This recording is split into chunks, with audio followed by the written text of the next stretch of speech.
The morning rush had just begun at Millie's Diner, the kind of small-town place where the scent of fresh coffee and buttered toast wrapped around you like a warm blanket. Among the clinking cups and chatter, Sarah moved swiftly between tables, balancing plates with a practiced grace. Her uniform was faded, her smile genuine, and her eyes, though kind, carried the tiredness of someone who had been fighting invisible battles for too long. Every morning for the past 3 years, she had clocked in at sunrise, serving locals who barely noticed her, except for one old woman who always sat by the window. Her name was Mrs. Patterson. Frail, elegant in her old-fashioned black coat and matching hat, and always sitting at the same table with a steaming cup of tea and a single slice of toast. The first time Sarah met her, she'd mistaken her for just another lonely customer. But day after day the woman returned, quiet, polite, and always with a sparkle in her eyes that hinted at stories untold. Sarah didn't know who she was, and she never asked. She only knew that Mrs. Patterson never missed a morning, and somehow, neither did Sarah. One particularly cold morning, the woman's hands trembled slightly as she reached for her tea. Sarah noticed immediately, rushing over without hesitation. She gently steadied the cup, smiling softly. "Careful there, the cup's a bit hot," she said with warmth. Mrs. Patterson looked up, her lips curling into a grateful smile. "You always take care of me, dear," she whispered. That simple sentence would echo in Sarah's mind for weeks, though she didn't yet understand why. If you believe kindness still matters and second chances can change lives, please take a moment to like, comment, share, and subscribe to our channel. Let's keep stories like this alive. Sarah had always been drawn to helping people, perhaps because she knew what it felt like to need help and not get it. A few years back, she had lost almost everything. Her husband, a truck driver, had been killed in a highway accident, leaving her alone with a mountain of bills and a daughter, Lily, barely 6 years old at the time. Since then, Sarah had been fighting to keep her small world from collapsing, juggling 2 jobs, skipping meals so Lily could eat, and smiling through her exhaustion so no one would see the cracks. Every morning after finishing her shift, she'd head home to her modest apartment, where Lily waited with a drawing or a story about her day at school.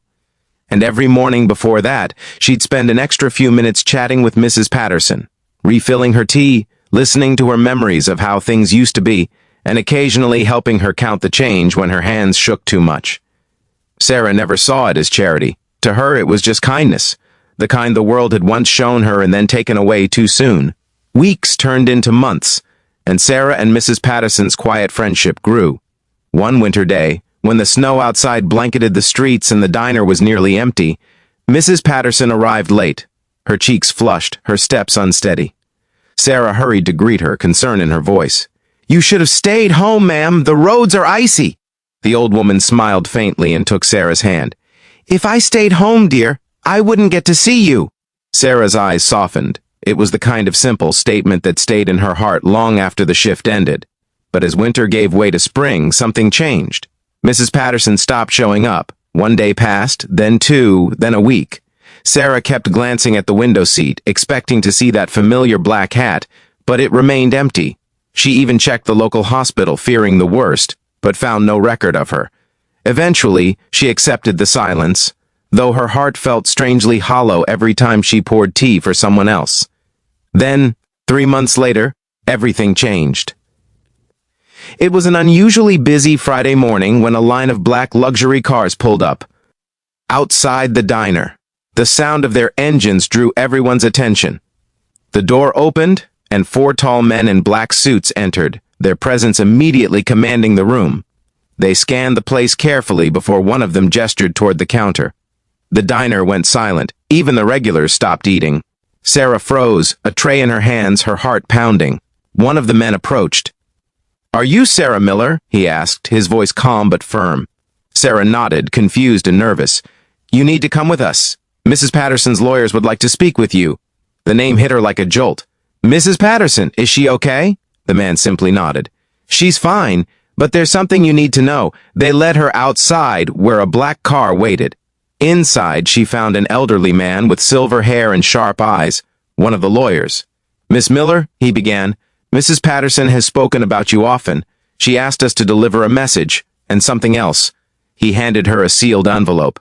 Inside was a handwritten letter. Sarah unfolded it with trembling fingers. "My dear Sarah," it began, "you've been the light in my mornings, more than you could ever imagine. You treated me like a person, not a burden. I never told you who I was, perhaps because I wanted someone to see me without the weight of my name. But now you must know. My full name is Margaret Patterson Winters. I am the owner of the Winters Foundation, and the widow of Charles Winters, yes, the one on the building downtown. I've lived surrounded by people who served me for my wealth, not my worth. You were different. You gave kindness without reason. And now, I'd like to give something back." Sarah blinked rapidly, her eyes blurring with tears. She continued reading. "Enclosed with this letter, you will find documents transferring ownership of Millie's Diner to your name. You once told me this place was like your second home. Now it truly is. You'll also find a trust set aside for your daughter's education. I hope this brings you peace, the same peace you gave me every morning." Sarah stared at the letter in disbelief, her heart racing. The lawyer confirmed every word, sliding a folder toward her. It contained property papers, bank documents, all legally binding. "Mrs. Winters passed peacefully last night," he said gently. "Her last request was that this be delivered to you today." Sarah couldn't speak. The diner, the education fund. It was all too much. For years she'd been fighting just to stay afloat, and now this miracle had appeared out of nowhere. But it wasn't really nowhere. It had come from a heart she had once touched with something as simple as kindness. The next day, Sarah stood at the diner window, the same one Mrs. Patterson had always sat by. She placed a small vase of fresh daisies on the table and whispered softly, "Thank you." The regulars noticed the change in her, the lightness in her smile, the spark in her eyes. When the staff learned that Sarah was now the owner, they couldn't believe it. Some cried, others hugged her. For the first time in years, she felt like she belonged, not just as a worker, but as someone who had been seen, valued, and remembered. Months passed, and Millie's Diner blossomed under Sarah's care. She introduced a new policy. Every morning, a free breakfast would be served to any senior who came in alone. She named it Margaret's Table. People from neighboring towns began visiting, drawn by the story of the mysterious old woman and the waitress who showed her kindness. The diner became a haven for the lonely, the lost, and the hopeful. And in the corner, by the window, a framed photo of Mrs. Patterson stood, always surrounded by fresh flowers. Sarah's daughter, Lily, grew up hearing the story of Mrs. Patterson not as a tale of luck, but as a lesson in compassion. "Always be kind," Sarah would tell her. "You never know who's watching or how one small act might change your life." Years later, when a reporter came to write about Margaret's Table, Sarah stood by that same window and smiled for the camera. "It wasn't about money," she said softly. "It was about being seen. She saw me when no one else did." The story spread far beyond the small town. A waitress who helped an old woman every morning, not knowing she was a millionaire. But Sarah never cared about the fame. Every cup of tea she poured, every slice of toast she served, was her quiet way of saying thank you, not just to Mrs. Patterson, but to life itself, for reminding her that kindness is never wasted. And sometimes, when the morning light hit the window just right, Sarah swore she could almost see Mrs. Patterson sitting there again, smiling gently, as if still watching over her. If this story touched your heart, please don't forget to like, share, and subscribe. Help spread kindness in the world, one story at a time. Before you go, tell us in the comments, do you believe that simple acts of kindness can truly change someone's life? And somewhere beyond the glass and sunlight, the memory of two women, one serving, one grateful, lingered forever in the soft hum of a diner that was built not by money, but by love.